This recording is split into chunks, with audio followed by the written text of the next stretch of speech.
નમસ્કાર, આપ જોઈ રહ્યા છો સીએનસીસી ગુજરાત.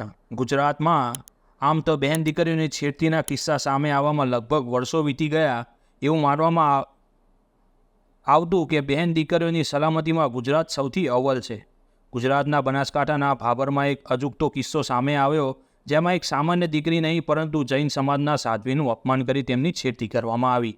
આ ઘટના ઘણી શર્મનાક છે, કેમ કે સમાજ માટે જે ધર્મના માર્ગ ઉપર અડગ ચાલી રહ્યા છે તેમનું પણ અમુક અસામાજિક તત્વો દ્વારા આવી રીતે છેડતી કરવી એ ઘણી શર્મનાક બાબત છે.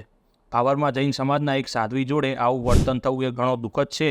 બે અસામાજિક તત્વો દ્વારા સાધ્વીને અપમાનિત કરીને તેઓનું છેડતી થઈ તેવી જૈન સમાજે ફરિયાદ નોંધાવી છે, જેને લઈને બનાસકાંઠાના સાંસદ ગિનીબેન ઠાકોરે પણ પોતાની પ્રતિક્રિયા રજૂ કરી છે અને તેમને પોલીસને 24 કલાકમાં જ ઝડપી પાડવાનો અલ્ટિમેટમ પણ આપી દીધું છે. વધુમાં તેમની પ્રતિક્રિયા શું હતી તે તેમનાથી સાંભળીએ. પહેલામાં વહેલી આની પાછળ પગલાં લેવાય એ પોલીસ તંત્રને આ માટે ગંભીરપણે કામ કરવા માટેની એમની પાસે અપેક્ષા રાખું છું.